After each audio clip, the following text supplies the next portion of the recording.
Tivemos um caso que chocou a população cearense e brasileira, né, nos últimos dias, naquela tentativa de feminicídio no interior do estado, no município de Quixeramobim, em que uma jovem de 21 anos, né, a Ana Clara, ela teve as mãos amputadas a golpes de foice pelo ex-companheiro dela, né, e o irmão do suspeito. Ambos foram presos, inclusive. Enfim, a gente trouxe várias repercussões, né, em torno desse caso nos últimos dias, até com a fala já da própria Ana Clara em entrevista, né, após todo o procedimento que foi feito no hospital, né. Ela passou por uma cirurgia de reimplante dos membros, né, das mãos.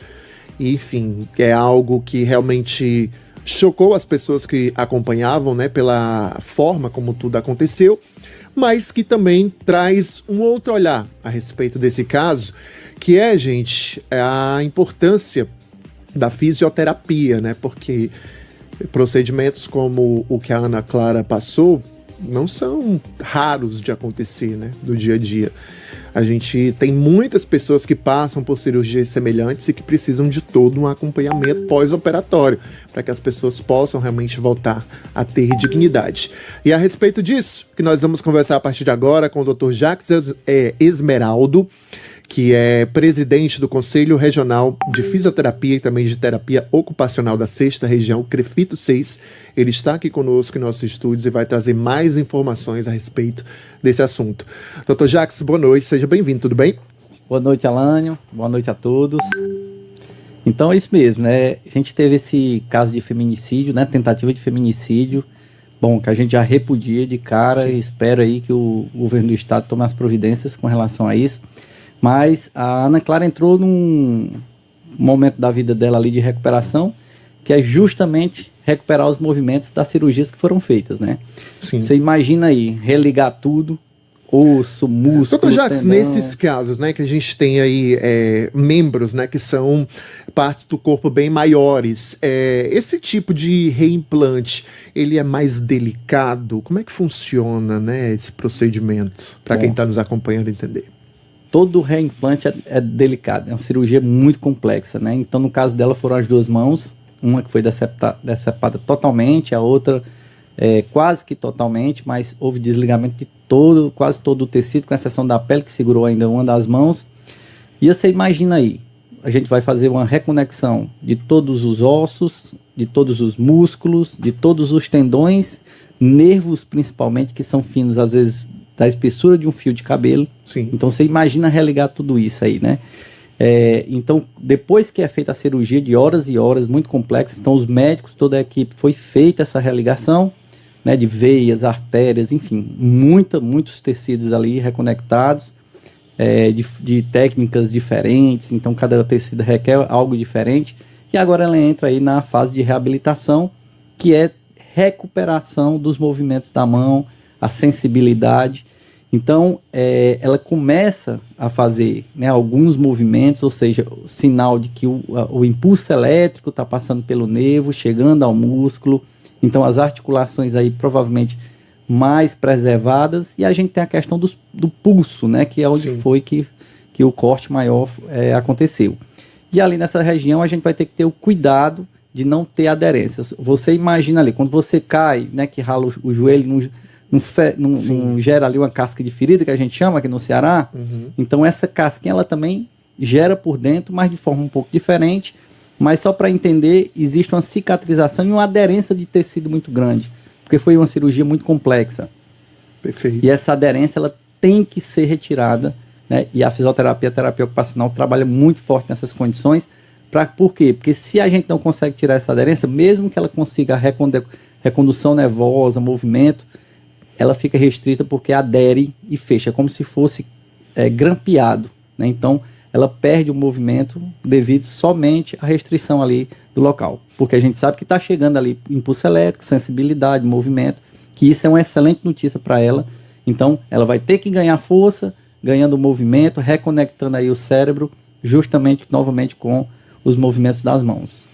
Estamos recebendo aqui em nossos estúdios Jacques Esmeraldo, presidente do Conselho Regional de Fisioterapia e Terapia Ocupacional da 6ª Região, né, o CREFITO 6, trazendo, gente, um olhar técnico sobre esse procedimento, né, que foi muito delicado, né, que essa jovem passou nos últimos dias, né? E ele traz essa explicação de uma forma didática para a gente entender como acontece, né, todo esse processo de reabilitação em cirurgias assim, de grande complexidade.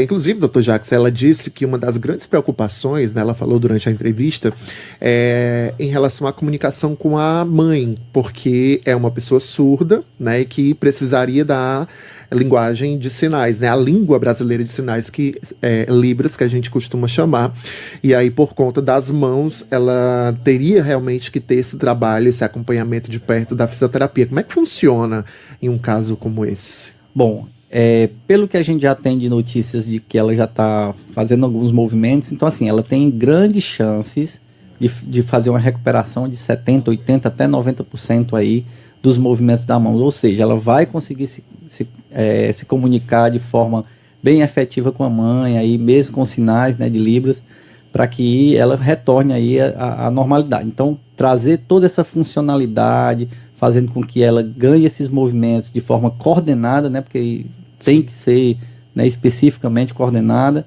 para que ela sim vá retornando na vida dela. Perfeito. A boa notícia é que ela tem tudo para fazer essa recuperação aí. E como é que funciona, doutor Jacques, para o nosso ouvinte telespectador entender? Porque a gente fala de fisioterapia, mas a gente fala também de terapia ocupacional, né? Que são duas funções distintas, mas que ambas conversam diretamente, dialogam, né? Como é que funciona o trabalho de cada um nesse sentido? Bom, então aí a gente vai começando com a fisioterapia. Então a fisioterapia ela trabalha de uma forma mais macro, no sentido de ganhar força, de ganhar o movimento, né, retirar essa aderência dos tecidos, agilizar essa cicatrização com equipamentos eletrotermofototerápicos, por exemplo, LED, laser de baixa intensidade. Então, a gente tem muitos recursos aí, sempre tendo cuidado na utilização para não aumentar demais a cicatrização, para evitar as aderências, porque quanto mais rápida a cicatrização, maior a aderência também. Então, a fisioterapia vai tendo todo esse cuidado, né, mediando isso, para ter um bom resultado. E a terapia ocupacional vai fazer essa reconexão dela com as atividades de vida diária. Então a terapia ocupacional faz essa conexão mais do dia a dia dela, programando o dia a dia dela e obviamente tendo aí também o cuidado psicológico, né? Então a terapia ocupacional ele tem também essa prerrogativa de estar adaptando ela ao social, ao meio social também, devido a algumas limitações que ela vai ficar. E até para a própria família também, né? Porque certamente a família vai precisar passar por algumas adaptações até que ela esteja completamente recuperada, né? Exatamente. Então a terapia ocupacional também faz toda essa adaptação aí com relação às limitações dela e todo o ambiente que o circula, né? Se for trabalho, vai ser a adaptação do trabalho. Se for a família em casa, vai ser essa adaptação.